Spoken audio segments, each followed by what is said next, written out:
Ingo pa niya dito sa chapter 7, Revelation ba ni? Chapter 7. And I saw another angel ascending from the east, having the seal of the living God. Or sa 13 dito magsuko. Sa 13 dito. Ingo pa niya dito. Chapter 7, Revelation chapter 7 verse 13 to 15. And one of the elder answered, saying unto me, What are these which are arrayed in white robe, and whence come they? Tanawa. Nakita daw ni John Dibilab ni. Ako lang yung gilak tawad. Nakita daw ni John Dibilab ang usa ka elder. O matod pa ni tubag to, saying unto me. Sa iya, matod pa niya, What are these which are arrayed in white robe, and whence come they? Mo man iyang pangutana ug katong elder itubag sa iya ha. Kinsa daw ning mga tao nga diin gisuotan og puti nga sinina? Gidayan-dayan ang puti nga sinina. Asa man ni sila gikan? Matod pa sa verse 14. And I said unto him, Sir, thou knowest. Matod pa niya siya nusulti, Sir, kabalo ba ka? Matod pa niya, and he said to me, ug niingon siya, These are they which come out of a great tribulation, and have washed their robes, and made them white in the blood of the Lamb. Therefore are they before the throne of God, and serve Him day and night in His temple, and He hath seated on the throne, shall dwell among them. Mo ni sila, kinsa ganitong nagsuot, giari dito nakita niya, katong mga tao nga naghugas sa ilahang mga sinina, gihugasan nilang sinino ba, na matod pa niya, mao kani ang giarid nga white nga di niyang nakita, katong mga tao nga di nakagawas sila sa great tribulation, kay ngano man, ila mang gihugasan ang ilahang sinina, o ilang gipaputi, pinaagi sa dugo, sa matod pa niya, lam sa kordero, kanang dugo sa Ginoo ba nga ang dugo nagingon nga kita giluwas nya kaning pulong sa Ginoo mao man ning naghugas nato ba mao ni nagpupli nato kining kanang ato ang robe kanang gitawag giarid sa ato gidayan-dayan nga gisuot nato kanang robe of righteousness kaning pulong nga diin gitudlo sa ato ha mao ni silang nakaikya sa great tribulation nga wa sila naapit sa great tribulation ba mao ni nakita ni John Dibilab dito sa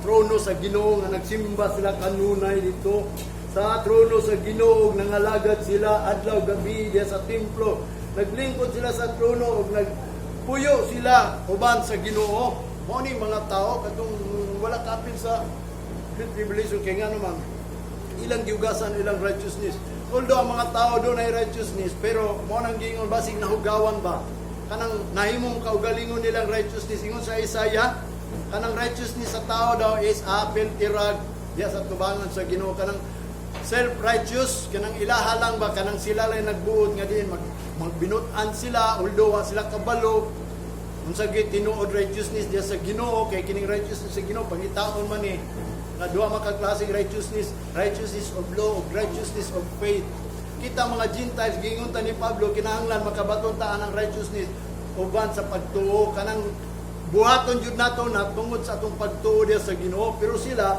nagbuhat og righteousness tungod kay sa balaod sa Ginoo mo nang gitawag sila under sa law nya kana sila kay under sa law kitunglo na sila mo na kita karon kita gihatagan ta grasya kay dili ta under sa law under ta sa pagtuo sa Ginoo nagtuog yun ta kanang tanang gisulat din mao gyud na atong gituwa nga sugo na sa Ginoo wa nato na buhata kay nahisulat na sa Biblia kundili mao kana ang sugo sa Ginoo mao na atong gituhuan dili lang kay ngano man kay mao na nahisulat sa balaod ni Moses mao na ilang gipangbuhat nga kadtong nga ilang gibuhat dili ingon nga tinuhuan nila diha sa Ginoo nga din si Kristo pa mao na ang anak sa Ginoo mao nang di sila mutuo kang Kristo sa balaod sila mutuo pero kita mutuo ta sa kang Kristo nga di kani tanang nahisulat sa Bible ato ning buhaton pinaagit pagtuo nato di kang Kristo dili na kay ingon dawat ta kang Kristo ang pagdawat ato kang Kristo sama ra pagdawat sa pulong sa Ginoo kay si Kristo mao na ang pulong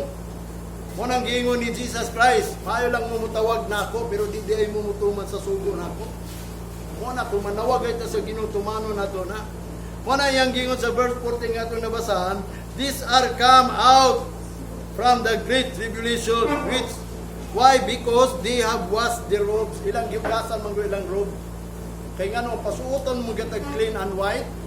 Kanya kung natay robe righteousness, dili na clean, dili na right, nga di natay righteousness sa Ginoo kay gisugot ang kintahay o mo ni mong ginabuhat karon diri. Ana gisugod na sa pastor kay mao daw na buhaton na to ni nga tungod ni anita diri. Unya day dili clean, nganong dili man clean? Dautan man ang gyapon ka dito. Mangaway man ang gyapon ka, manlibat man gyapon ka, mangaway ka boy mga tao dito kan dagang gani kay gibuhat. Although kay balo na ka sa righteousness kay ngano man, mo man gi-explain ka sa pastor, wani ko dinhi kay ngano man. Tungod kay ang Ginoo ako ang Dios, anak ko sa Ginoo na ko diri. Pero paggawas, wanang gingon dili clean, wanang gingon dili white. Ang gusto sa Ginoo fine linen with clean and white. Kanang limpyo ba nga diin? Mo bitan nang ningon siya gugma ang Dios dibuk imong kalag kusog ug kasing-kasing. Ingon sa imong silingan. Kung nagugma ka sa Ginoo kay right na dili na clean and white kay nga naman wa mo pwede mo higugma imong silingan, imong kaaway. O silingan lang gani yang gingon, love your neighbor as thyself. Kay imong neighbor kaaway man ani wala si Jesus kay love your enemies. Karon di gyud ka kalusot basig mo ingon kaaway mo gunako to Ginoo, di mo man ganing gisugo si digid pagpamatay sa mga kaaway. Di ato panahon kay nga naman kaning panahon ni Jesus Christ is the time of love. Ato dili man to time of love. Time of power man to sa Ginoo nga nagpailala nga do lagi Ginoo nga nagbuhat ining langit ug yuta nga siya gamhanan jud. Nga din mo kana ang nagiyak ang David. Nga din si David patyon nila niya kay naa may Dios nga gamhanan. Nagay ko nabasahan dito ang mga Palestinian. Gusto ba mong makabasa na? Ang mga Palestinian ni undang pakigira kay niingon ang Palestinian mga trasta kay nga naman ang ilang man Ginoo mo nakikaway nila. Nato, ang ilang Ginoo ba? Naay bersikulo ana. Ato tanawon basig di mo mutuon ako. Abi nimo kita wala ta nakikaway diri. Ang Ginoo nakikaway man di ta mahadlok kay kini atong away iyan si Ginoo. Dagay pakikaway nato diri sa kalibutan pero dili ni ato ang Ginoo na nakikaway ini. Mo bitaw to importante bitaw natay pulong sa Ginoo aron mahibaw ta kung sa atong buhaton.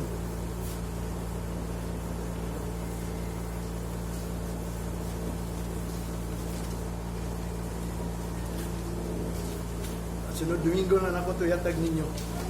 Kaya binong kini pakigaway na to, kini fight na to, dili niya to ada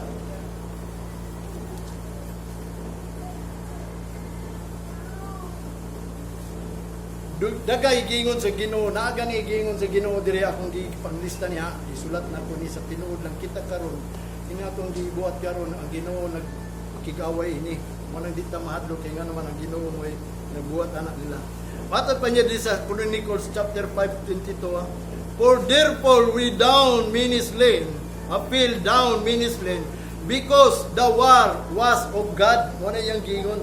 Nganong daghay nangamatay sa pagkikaway ni David tungod kay ang Ginoo mo ay nakigubat.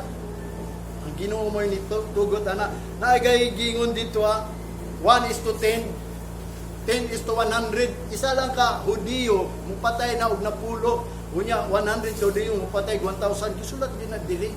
Manang kanang mga aktor tinuod na nga ang aktor makapatay po nagdaghan. Manang mga Pinoy daw tungod ng panahon makapatay og 100 ka hapon. Isa lang nakakwan. Kay nga naman mauna ang naitabo atong una. Ingon pa sa Deuteronomy chapter 1 verse 29 to 30 Ingon pa dinhi, then I said unto you, dread not, neither be afraid of them. Moning ayaw mo kahadlok ug ayaw mo kakuyaw. Namatod pa niya sa verse 30, the Lord your God which goeth before you, He shall fight for you according to all that He did for you in Egypt before His eyes. Muna iyang giingon tungod siya ang Ginoo nakikibugno ayaw gid mo kadlok kani atong pagpangalaga dita angay madlok. Ngano man? Kaya ang Ginoo man gud nakig-away. Ang Exodus chapter 14 verse 25 ingon pa sa mga Palestinian and talk of their chariot wheels that they drive them heavily, so that the Egyptians said, let us flee from the face of Israel, for the Lord fighteth for them against the Egyptian. Tanawa. Niingon ang mga Ehiptoanon katong mga Egyptian nga mga ilang captain. Atras ta, pabalika ta na nagakabayo, kanang na chariot. Biya na tuning, atubangon na tuning Israel. Biya tayo ni, kay nga naman, ang ilang Ginoo mga may nakikaway, labot-labot ang Ginoo ba sa ila? Matod pa niya, for the Lord fighteth for them against the Egyptian. Kaya ang ilang Diyos diya nakikaway, matod sa Egyptian. Sila ginakasulti niya. Mana nangatras sila. O bitaw nakita sa tinuod lang, isod manituang, pero kung atong una-una ni kanunay tinuod ang Ginoo. Mo kini atong pakigulo karon sa pagpangalagad sa Ginoo. Ginoo mo ay naghimo ini. Mo na tumana lang pangayo lang sa Ginoo Lord sa mapambuhaton. Ubani lang gyud nimo. Mo bisan ako gani, no? Mo na nga ang Ginoo nakikuba nato. Mo bitaw na hinungdan nga di ang gusto sa Ginoo mo duol sa Ginoo aron ang Ginoo may mulaban nato. Mo na in Hebrew chapter 10 verse 22, let us draw near with a true heart and a full assurance of faith, having our hearts sprinkled from the evil conscience, and our bodies washed with the pure water. Kani atong lawas, gihugasan na ni sa pure water. Anya ang water mo ni pulong. Mo ni mga pulong nga gitudlo sa inyo ha. Nga naisulat sa Bible, unsaon nato pagputli, unsaon nato pag atubang sa Ginoo. Ang number 1 nga ato, mo atubang ta sa Ginoo, abini mo unsa? Love your enemy, love your neighbor. Di ka pwede mo ani dinhi nga di naapay nagdumot nimo, naapay naglagot nimo. Mabitaw na ningon siya kung kamo maghalad mo mga halad nga mga pag-ampo din sa Ginoo. Nya namoy mahinumduman nga nay naglagot ninyo, biyahe na inyong halad. Kung bagat pa ba ayaw mo simba mo diyan nga naa din yung kaaway. Sigig dumot ninyo, dili na dawaton sa Ginoo. Mabitaw na pakikulidan kung mahimo wa kay kaaway, bahalag mangaway sila. Sa tuwa basta kita di ta mangaway nila, di ba? Wala aron kita makatubang gyud sa Ginoo kay gusto sa Ginoo pure, clean gyud ta. Mo nang gingon niya aron himuon ta sa Ginoo nga mapresenta ta nga gitawag og pure virgin des kubang. Mo nang muduol ta sa Ginoo kay wa tay mahimo. Unsa ano to pagduol? Near with a true heart in full assurance of faith, sa puno gayud og kasiguruhan sa atong pagtuo nga kita nagtuo muduol ta sa Ginoo.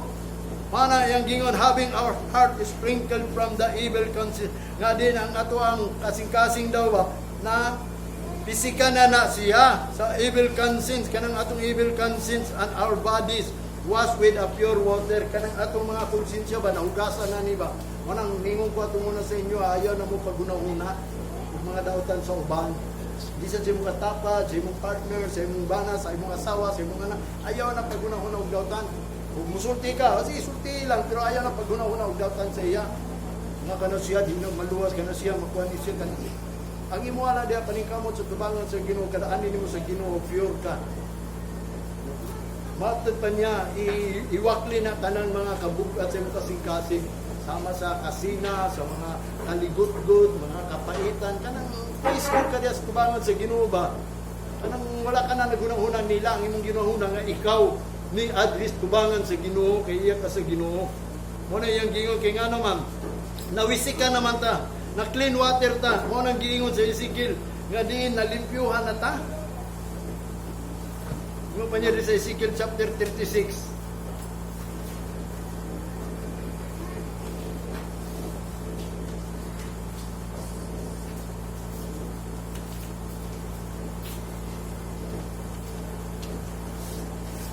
Ezekiel chapter 36 verse 25 to 28.